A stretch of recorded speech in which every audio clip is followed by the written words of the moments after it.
Dan ingat, tahun depan semua akan naik.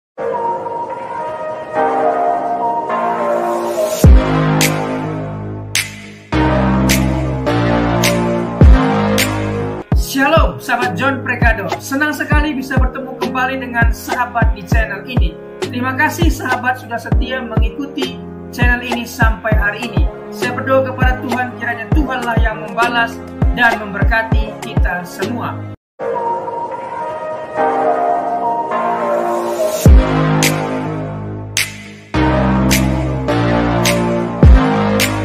Shalom.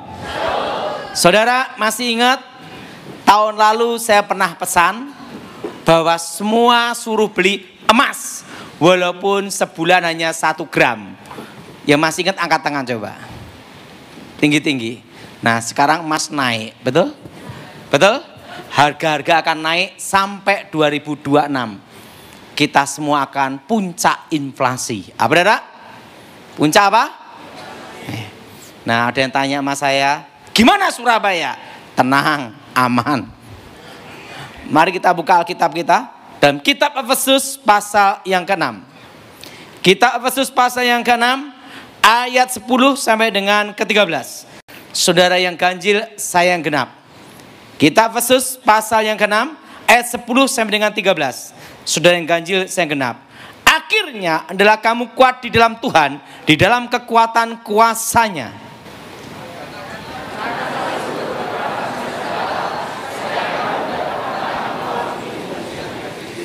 Karena perjuangan kita bukanlah melawan darah dan daging, dan tapi juga melawan pemerintah-pemerintah, melawan penguasa-penguasa, melawan penghulu dunia gelap ini, melawan roh-roh jahat di udara.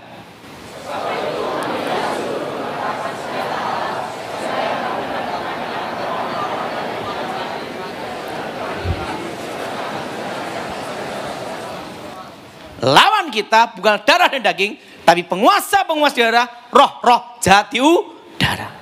Nah, bagaimana kita mengenali serangan kuasa setan? Ini yang penting. Nah, semua serangan kuasa setan yang hubungan dengan kuasa kegelapan, mayoritas di Indonesia itu selalu berhubungan dengan arwah. Dengan apa saudara? Dengan apa? Arwah. Suatu kali saya dimintai tolong seorang notaris. Ibu notaris ini minta tolong saya. Karena dia punya seorang ayah. Ayahnya ini tiba-tiba itu tidak sadar jalan sendiri sampai jauh dari rumah. Setelah itu balik. Umurnya di atas 80 lebih. Suatu kali ayahnya ini masuk rumah sakit dan sakit parah, sakit berat. Mati ndak, hidup ndak. Kalau udah mau mati, mau tiba-tiba bangun lagi. Terus pihak keluarga minta tolong saya, notaris ini minta tolong saya. Pak Daud, untuk urusan setan ini saya minta tolong Pak Daud, karena yang tahu tentang setan bekasnya setan. Ya udah, saya datang ke sana. Saya ngomong sama notaris ini, sama keluarganya. Pasti bapak ini ada kuasa setan, ada roh jahat yang di dalam tubuhnya. Ada roh jahat yang ada di mana? Di dalam apa? Tubuhnya. Langsung keluarga ini berkata gimana? Anaknya perempuan ngomong, "Pak, saya mimpi." Nah, serangan kuasa gelap bisa terkena ke anaknya. Padahal yang punya kuasa gelap ayahnya. Gimana? Saya mimpi didatangi arwah, roh, kayak orang kerajaan zaman dulu. Langsung saya tahu, oke. Ini pasti ada hubungan dengan keraton kerajaan. Betul Pak, ayah saya masih keluarga kerajaan. Langsung ngomong, ini pasti ada pusakanya, jimatnya. Mana pusakanya?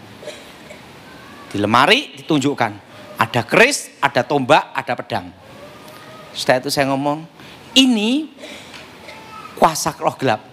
Segala yang berbau ilmu gaib, jimat apapun, harus dilewatkan api.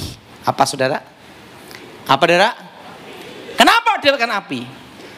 Karena sebelum saya bertobat, dipercaya jin setan periprayangan tercipta dari unsur api. Dari unsur apa, saudara? Dari unsur apa? Api. Dan apa yang terjadi? Langsung dibakar, tiba-tiba langsung keluar kayak hijau, ular naga itu, gini keluar. Setelah dibakar, saya ngomong. Jadi ingat, saudara, kenapa api? Arti api itu kembali seperti semula, dimentahkan. Apa, saudara? Makanya semua jimat itu harus masuk ke dalam api untuk namanya dimentahkan atau kembali seperti semula. Termasuk mengembalikan santet pun, itu pun dibakar, dilewatkan api kembali ke pemiliknya seperti semula. Nah, begitu bakar, terus selesai. Saya ngomong, ini habis didoakan, dibakar, 10% hidup sembuh total, 90% mati. Udah siap. Datang ke rumahnya, dan itu langsung ke rumah sakit, doakan bagian jantungnya. Coba semua pegang bagian jantung. Ingat, kalau saudara mengalami kasus orang yang susah mati, punya jimat, mati tidak hidup tidak. Kekuatan pusat, semua kekuatan gaib yang menyandera jiwa, hidup namanya antara, mati tidak hidup tidak. Rohnya itu keluar atau tidak, tetap dalam tubuh. Mau keluar tidak bisa, mau masuk juga tengah-tengah. Namanya dunia antara. Apa, saudara? Nah, itu pegang bagian jantung. Ini semua, darah Yesus. Hancurkan segala kutuk. Darah Yesus. Hancurkan segala mantra. Darah Yesus. Hancurkan segala jimat. Darah Yesus. Bebaskan. Demi nama Yesus. Roh jahat keluar. Tumpang tangan sini. Semua tumpang tangan. Saya ngomong, tidak lama ini 90% mati. Saya pulang, paginya dapat berita, meninggal. Jadi ingat, kalau saudara ada yang punya jimat, itu untuk dimusnahkan kekuatannya, harus masuk ke dalam apa? Api. Artinya apa? Dimentahkan. Apa, saudara? Apa, saudara? Dimentahkan kembali seperti apa? Semula. Nah, kalau tidak dibakar, roh itu bisa masuk lagi ke benda itu. Maka harus dibakar untuk dimentahkan kembali seperti semula. Kenapa? Karena jin setan dipercaya tercipta dari unsur apa? Api. Artinya kembali seperti semula. Suatu kali saya nangani kasus seorang bapak. Dia pasang susuk supaya menang main bola, tetapi tidak pernah juara dunia. Pasang susuk. Nah, supaya apa? Kalau adu kaki dia menang. Jadi sepak bola itu tujuannya bukan nyerang bola, tapi nyerang apa? Kaki. Supaya kebal kakinya, supaya kuat kakinya. Nah, istrinya kesurupan. Ingat, saudara, yang punya kuasa gelap itu adalah suaminya, tapi yang kesurupan adalah istrinya. Kenapa? Karena istrinya yang lemah. Setan selalu menyerang yang lemah. Jelas?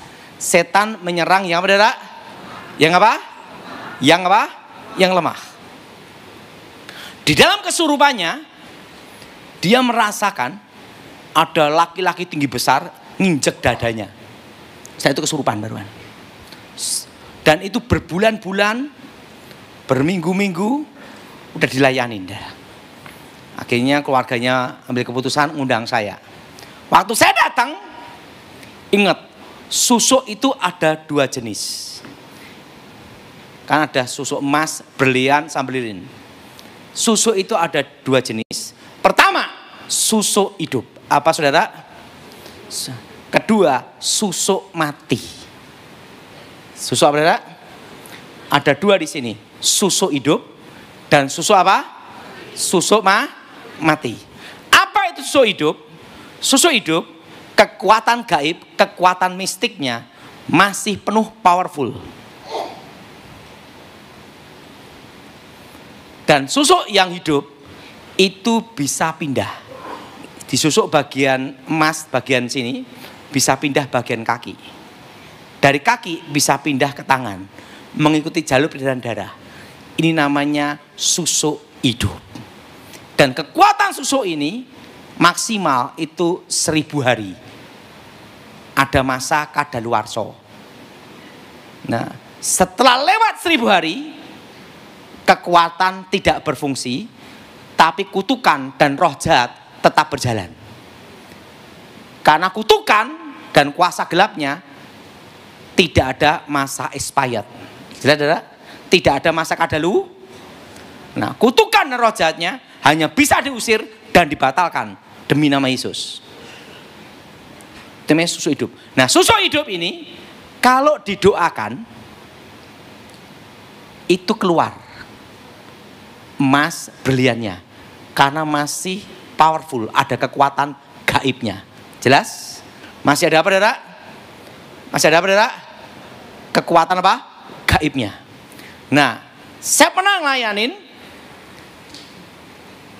seorang bapak punya anak polisi, perwira. Dia minta tolong saya karena dia tahu ayahnya ini pasang susuk dan susuknya masih hidup dan susah mati. Karena setiap sebelum 1000 hari itu dibangkitkan. Makanya ada namanya itu, ada kalau pusaka itu setiap bulan suro dimandiin untuk dibangkitkan. Kalau susuk itu 1000 hari untuk dibangkitkan. Nah, susah mati ayahnya ini. Waktu itu saya doakan. Ingat, kalau jenis yang susah mati ini, pegang bagian jantung. Coba pegang bagian sini. Nah. Jelas? Pegang bagian mana? Darah Yesus hancurkan kutuk. Darah Yesus hancurkan mantra. Darah Yesus hancurkan jimat. Darah Yesus bebaskan. Demi nama Yesus, roh-roh jahat keluar. Karena susuknya masih hidup, saya ngomong, susuk ini masih hidup. Tunggu sebentar. Tiba-tiba buang air besar, bau banget lah. Keluar dari beraknya itu apa? Jarum emas berapa biji? Kenapa keluar? Karena susuk hidup. Jelas? Jadi kalau kita ngusir setan, doa pelepasan tentang susuk harus paham benar. Susuk hidup atau susuk mati. Jelas? Nah, yang kedua, susuk apa? Mati. Nah, susuk mati itu adalah susuk yang sudah melewati masa kadaluarsa. Di atas 1000 hari tidak dibangkitkan. Apa, saudara? Melewati masa apa, saudara? 1000 hari tidak dibangkitkan.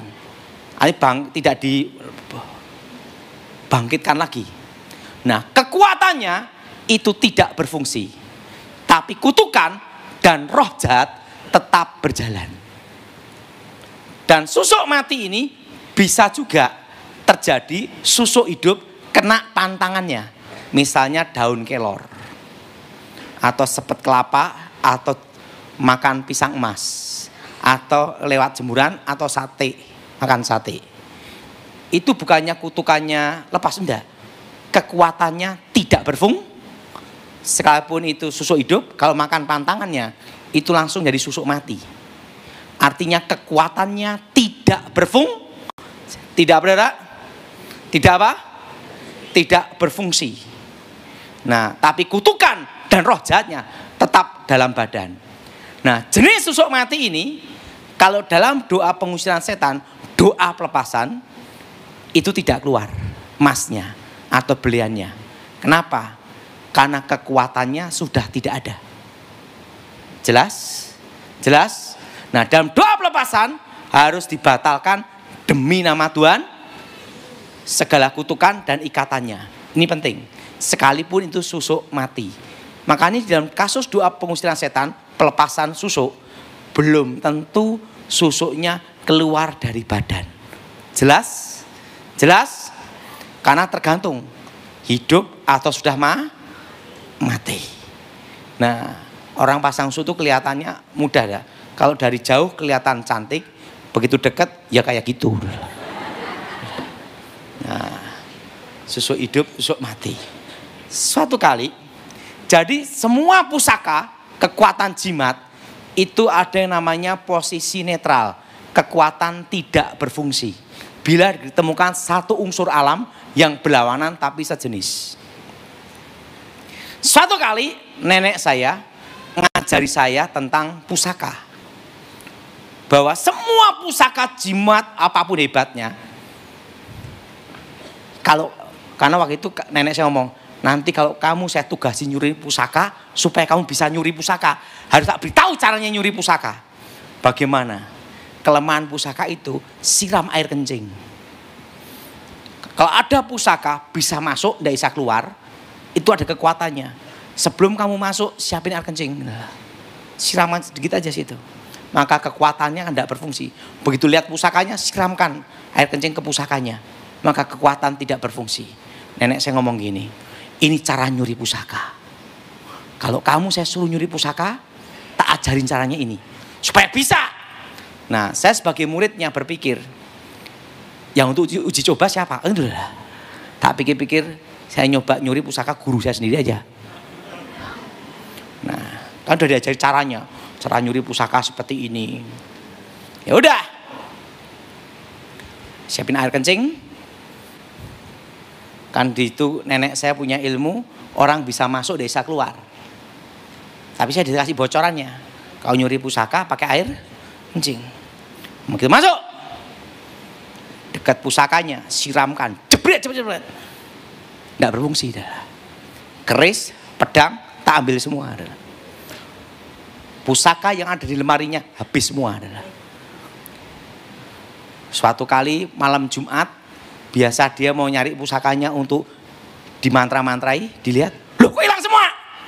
Langsung dia ngomong, siapa manusia sakti ini yang bisa ngambil pusaka? Nah, saya diem aja. Seminggu sampai 2 minggu, dia stres. Dia gunakan ilmu terawang untuk melacak pusakanya ada di mana. Ketutup adalah. Kenapa ketutup? Dalam hati saya, berarti dia ngajari saya benar juga. Tak coba untuk dia. Saya diam aja. Wah, dia pakai ilmu terawang ini, ketutup, nggak bisa. Setelah itu dia stres, putus asa, saya kasihan. Nenek, kamu ingin tahu pusakanya? Ya ini pusakanya tak sembunyi, tak curi. Loh, kamu nyuri pusaka saya? Kan nenek ngajari saya nyuri. Sebelum saya praktek ke tempat lain, tak praktekkan dulu ke tempat lain. Wah, langsung dia beritahu.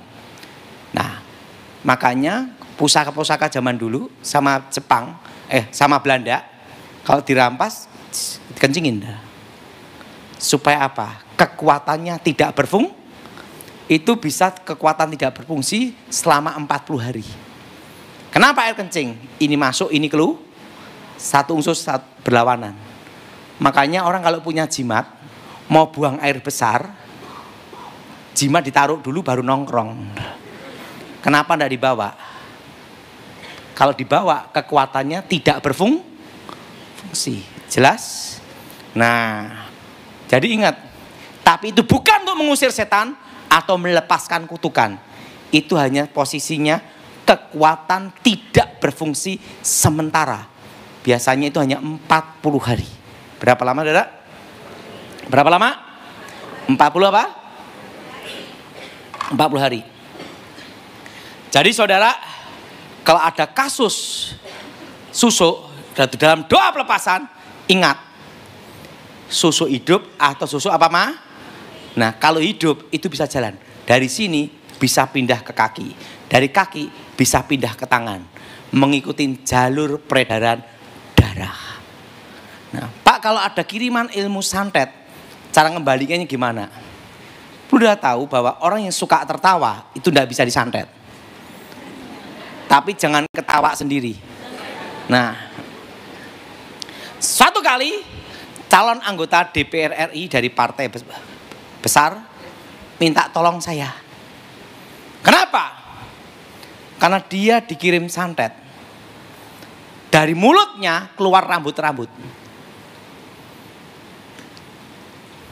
Dan setiap kali dia mandi, ketiak gini nih, keluar kerikil dan pasir. Dan setiap malam ada burung hantu. Tiap malam. Nah, dia orang Kristen dipanggil pendeta. Pendeta datang, setan keluar. Pendeta keluar, setan datang. Pusing dia. Rapat keluarga, masalah setan.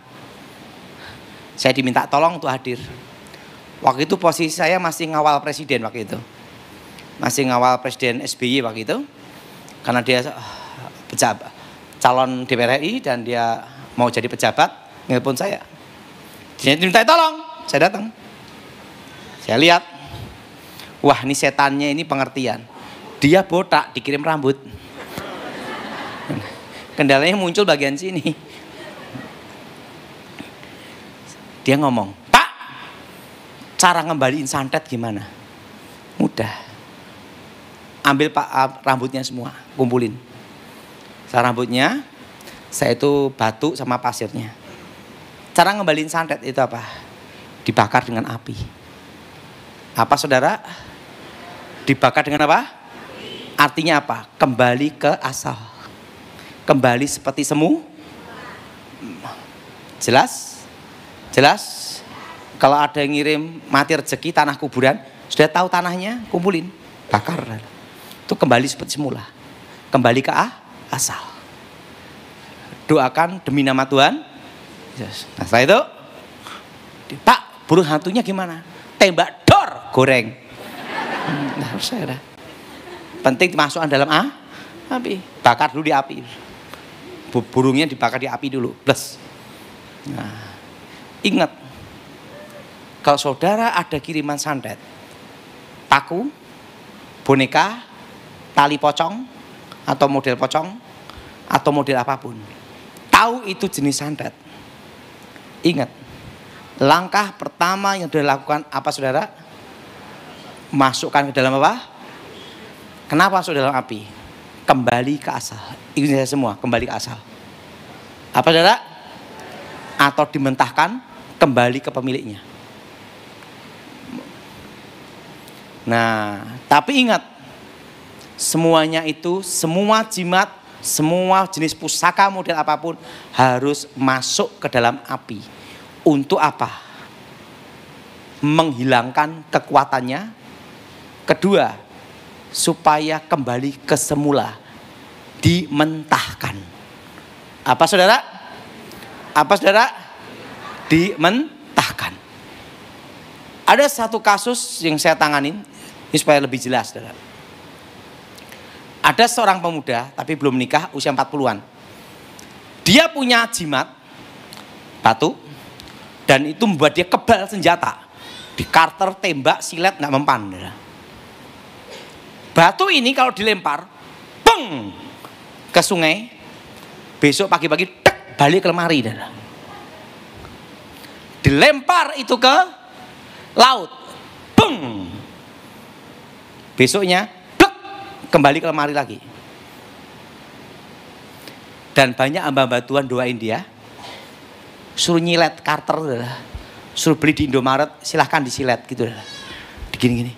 Lah hamba Tuhannya nonton gini-gini doang. Doa demi nama Yesus tapi gini-gini. Karena lihat kebal dia.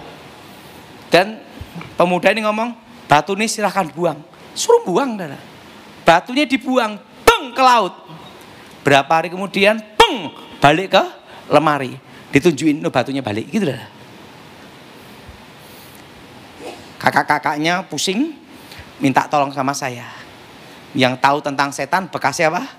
Setan. Udah saya datang. Langsung dia ngomong, ini Pak Daud ya? Iya. Dukun santet ya? Gitu lah. Dia tahu, ya udah saya bilang gitu. Dia ngomong, Pak Daud, silakan beli karter di Indomaret, gitu lah. Atau di toko, terserah. Siletkan di badan saya. Saya membawa pusaka saya ini. Saya diam aja. Nggak usah pakai silet. Sini. Kan dia gini-gini pakai pusakanya. Rambutnya tak rontok. Waktu rontok dia pucat. Saya beritahu Mas, Anda bukan lawan saya. Kenapa? Ilmu masih di bawah saya. Kalau saya belum bertobat, kamu udah ketemu Tuhan. Langsung, kaget dia pucat. Saya tahu kamu punya ilmu kebal, kelemahan apa juga tahu saya. Mana pusakanya? Sini. Tahu enggak Pak? Pusaka ini berapa abad ngomong, udah tak lempar pada balik lagi, tak lempar balik lagi. Ya, kalian goblok sih. Kasih tahu caranya. Mana pusakanya? Plak. Pertama harus apa darah? Masuk dalam apa? Api. Ingat itu. Jimat apapun harus dimasukkan ke dalam apa? Api dulu. Lewatkan masuk api dulu. Begitu masuk dalam api, dem, kebakar. Setelah kebakar, batunya diambil, mana pukul besinya, tek, hancur jadi pasir. Saya ngomong dia, udah tidak bisa balik lagi. Langsung doa pelepasan, bertobat. Kenapa hamba Tuhan yang ini gagal? Karena tidak masuk ke dalam api. Jadi saudara ada yang ngirimin santet, bendanya itu ketemu, langkah pertama apa saudara? Masuk ke dalam apa? Api. Karena semua jimat, kekuatan pusaka apapun, kalau masuk dalam api, kembali seperti semula dan dimentahkan. Untuk pengusiran setan demi nama Yesus.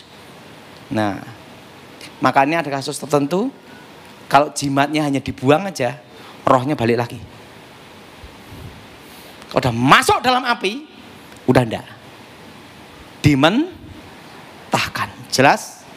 Kembali seperti semu. Jadi kalau saudara nanti di rumah ada yang ngirim tanah kuburan, langkah pertama, masuk dalam api dulu, baru doa. Jadi demi nama Tuhan Yesus, keluar. Kenapa ke dalam api? Kembali ke asal. Kembali ke pemilik. Jelas? Jelas?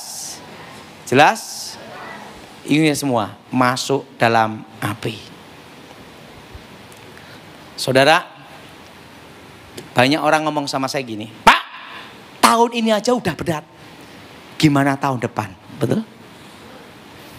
Saya kan beritahu pada saudara semua tahun lalu bahwa kita semua akan masuk resesi ekonomi itu di tahun 2025.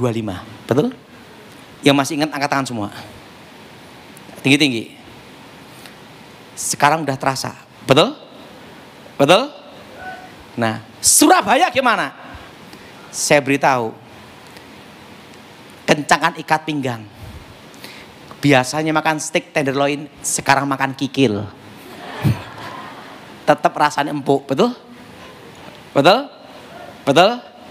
Resesi ekonomi ini tidak terasa berat di Surabaya selama tidak utang bank. Jadi yang utang bank, makanya dari 3 tahun yang lalu saya beritahu, jangan utang bank. Karena kita masuk resesi ekonomi berat tahun depan. Yang utang bank, siapin nanam kelapa kopior dan es kopior. Sambil minum sama-sama kepalanya kok. Karena kondisi seperti ini masih sampai tahun depan. Jelas saudara? Dan nanti inflasi terus. Del. Tahun depan del semua ada. Del semua naik semua adalah. Harga-harga akan naik semua. Itu tahun depan. Yang tidak naik hanya satu, harga diri. Sampai 2026 Desember. Itu puncak-puncaknya inflasi. Dan 2027 baru ekonomi bergerak. Jelas? Dan tahun depan banyak properti yang diobral. Tahun ini udah banyak, tahun depan lebih banyak adalah. Karena orang perlu makan dan perlu uang cash. Tapi saudara jangan tergoda utang bank, pakai KPR untuk beli properti. Ingat, jangan terjebak itu. Kecuali punya uang cash baru beli. Karena kondisi seperti ini masih sampai tahun 2026. Jelas? Bunga bank, daya beli masyarakat drop turun. Itu sampai tahun 2026. Jelas? Dan ekonomi bergerak. Waktu itu saya beritahu, 10 tahun ke depan Cina menguasai ekonomi Indonesia. Masih ingat? Nggak usah banyak-banyak. Sekarang aja Cina masuk tekstilnya ke Indonesia. Betul? Betul? Hanya 4 yang bertahan. Apa saudara? Perikanan, peternakan, pertanian, ketiga logistik distribusi. Karena ingat SIM-nya harus Indonesia. Jelas? Jelas? Jelas? Dan ingat toko-toko besi tetap aman yang berbau pasir dan batu karena di gunung tidak import. Dan yang keempat, properti tanah, membatasi hak kepemilikan tanah. Yang 4 ini. Yang 4 ini yang bertahan seterusnya. Dan kuliner itu bertahan kecuali Chinese food. Karena apa? Yang aslinya datang. Sini kan KW, betul gak? 10 tahun ke depan, kokinya asli dari sana yang sipit-sipit datang ke sini. Gimana asli lawan KW, betul gak? Nah, makanya semua yang kuliner-kuliner semua persiapkan masakan Nusantara. Karena 10 tahun ke depan, Cina menguasai ekonomi Indonesia. Kemarin saya di Kementerian Pertahanan, saya omong-omong sama Jenderal Gleni Kairupan karena sahabat saya 20 tahun. Saya ngomong, langkah pertama, swasembada jagung dulu. Untuk apa? Karena jagung yang paling tahan kemarau. Kalau padi itu harus berair cukup. Dari batang, daun, sampai biji, semua bisa kepakai. Dan tahan lama. Pertama, jagung dulu. Kedua, aman dulu. Kondisi apapun penting aman. Ingat, tahun depan yang diutamakan presiden pasti aman dulu. Jelas? Jelas? Jadi saudara tidak usah takut akan terjadi macam-macam. Aman. Amin. Ngomong sebelahnya, tidak usah pindah luar negeri.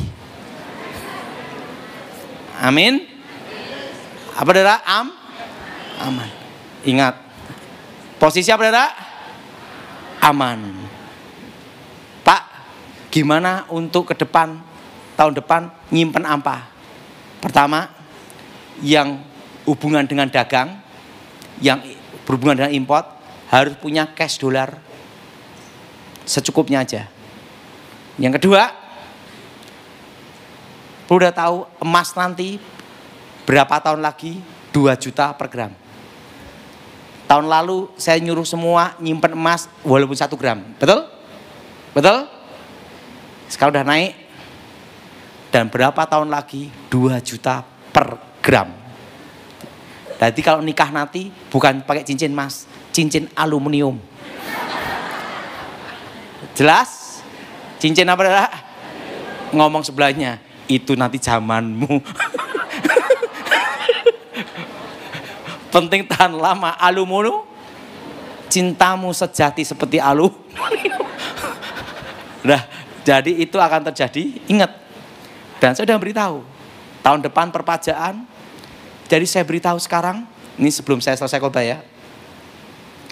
Kenapa 3 tahun yang lalu saya khotbah di tempat ini sampai berapa kali? Supaya semua beli tanah. Masih ingat? Ya masih ingat, tangan coba. Beli tanah, beli emas, beli US dollar. Betul? Saya kasih tahu. Gaji UMR sekali. Sekarang ini misalnya. Sebulan maksimal lah. Udah berat itu. Itu 5 juta. UMR ya. Oke. Mau punya rumah. Harga 500 juta. Itu paling rendah di Surabaya. Betul? Betul? Kecil. RSSS. Rumah sangat sederhana. Selonjor. Susah. Itu aja udah 500 juta di dalam kota. Betul? Betul? Itu mau beli aja. Itu nunggu 10 tahun loh. Itu sama makan dikurangin doa puasa. Betul? Setelah 10 tahun mau beli. naik, karena harga tanah naik terus 1,5 miliar, 2 miliar, gimana mau kebeli, betul? Apalagi gajian 3 juta, 4 juta. Kan saya beritahu, saudara semua beli tanah, nanti menentukan masa depan anak-anakmu, betul? Betul? Perpajaannya, betul? Betul? Kedua, ingat saudara, saingan tambah berat, betul? Betul? Makanya 3 tahun yang lalu saya beritahu semua supaya beli apa? Tanah. Ya masih ingat, angkat tangan coba. Dan saya beritahu semua suruh berkebun. Harga-harga naik semua, betul? Krisis pangan. Dan tahun ini dan saat ini saya beritahu, tahun depan, tahun untuk bertahan. Apapun kondisimu, bertahan, usahakan jangan utang bank. Jelas? Jelas? Jelas? Dan nyimpen uang emas, nyimpen di rumah, uang cash. Jaga-jaga. Di bank juga ada, di rumah juga ada. Kenapa? Jaga-jaga tiba-tiba pembatasan pengambilan uang di bank. Jaga-jaga semua. Jelas, saudara? Tapi untuk negara aman. Tepuk tangan, saudara. Jadi tahun ini saya beritahu untuk tahun depan. Semua yang bisnis berhubungan import, siap-siap cash dolar disimpan. Jelas? Dan apa berapa tahun lagi emas berapa, saudara? 2 juta per gram. Jelas? Dan tahun ini sampai 2026 harga-harga akan naik terus sampai puncak, saudara. Puncaknya kapan? 2026 Desember. Setelah puncak 2027 baru properti naik, karena properti itu yang terakhir. Nah, jadi tahun ini banyak properti yang diobral. Tahun depan lebih banyak lagi, adalah. Tapi daya beli masyarakat turun sampai 2026. Ini waktunya yang dapat uang cash beli. Kalau utang KPR jangan. Kenapa? Kondisi seperti ini sampai 2026. Jelas? Jelas? Untuk jemaat GSJS di sini, saya beritahu, Tuhan pelihara kita semua. Nah, yang kedua, ingat, ngomong sebelahnya, kencangkan ikat pinggang, jangan ngurangi persembahan, betul? Amin. Karena apa? Tahun depan, tahun ini, saudara beli barang yang saudara perlu aja. Yang tidak perlu jangan dibeli. Yang setuju angkat tangan? Nggak usah yang bermerek, penting bisa dipakai. Setuju? Nggak usah merek-merek. Kayak saya aja, celana ini. Ini usia 20 tahun. Ini tambalannya asli. Karena apa? Udah bolong. Saya bayar 10.000. Ditanya, Pak yang warna kayak ini enggak ada. Adanya biru. Kasih biru aja. Ini udah 20 tahun nih, Dara. Kalau celana model kayak gini, orang mau ngerampok, enggak usah ngerampok. Tak kasih ikhlas. Amin. Jadi ingat, tahun depan kita apa, Dara? Resesi. Jelas? Kencangkan ikat pinggang, beli barang yang perlu saja, yang tidak perlu jangan. Kurangi pengeluaran, jelas? Dan bertahan, amin? Ngomong sebelahnya, kurangi pengeluaran. Dan bertahan, sampai 2026.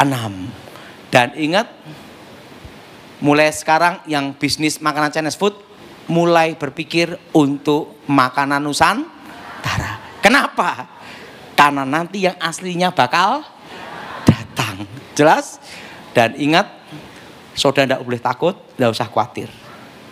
Resesi ekonomi Surabaya, Jawa Timur tidak terasa. Hanya yang terasa ada di Jakarta. Kemarin saya beritahu, Pak, gimana menurut keuangan itu Bapak? Ingat, posisi negara tetap aman. Yang kedua, stabil keamanan. Moneter apapun, ingat, penting sudah lakukan, tidak utang bank, engkau selamat. Jelas? Yang setuju angkat tangan darah. Tidak ada utang bank. Kedua, mengurangi apa? Tidak boleh mengurangi apa? Persembahan. Dan hidup apa? Dan tidak tergantung merek. Dan jangan gengsi. Jelas? Jelas? Beli yang Anda perlu. Yang tidak perlu, jangan. Pengeluaran yang tidak perlu, jangan. Karena apa? Kondisi seperti ini masih sampai tahun 2026 Desember. Berapa tahun lalu saya memberitahu, simpan emas masih berapa? Betul? Naik. Saya suruh nyimpan dolar masih berapa? Sekarang udah del semua, betul? Dan ingat, tahun depan semua akan naik. Yang tidak naik apa saudara? Hadiri.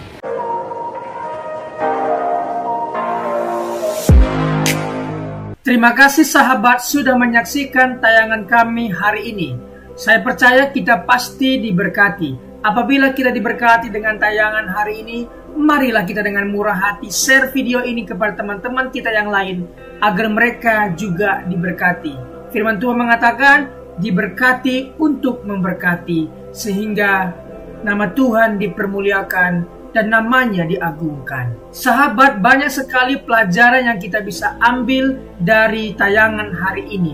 Marilah catat poin-poin yang telah disampaikan, kita simpan dalam hati dan kita aplikasikan dalam kehidupan sehari-hari. Setiap kita pasti akan bertemu di yang namanya masalah. Kita tidak perlu undang masalah, tetapi dia sendiri akan menghampiri kita dengan maksud menguji iman kita, apakah kita tahan uji dan tetap mengandalkan Tuhan atau tidak. Tetapi apabila kita menang atas masalah itu, maka kita juga akan mendapat pujian dari Sang Pencipta. Karena kita tahan uji dan terus mengandalkan Tuhan, tidak hanya dapat pujian, dapat mahkota juga. Mahkota abadi karena kita setia dan tetap kuat dalam Tuhan.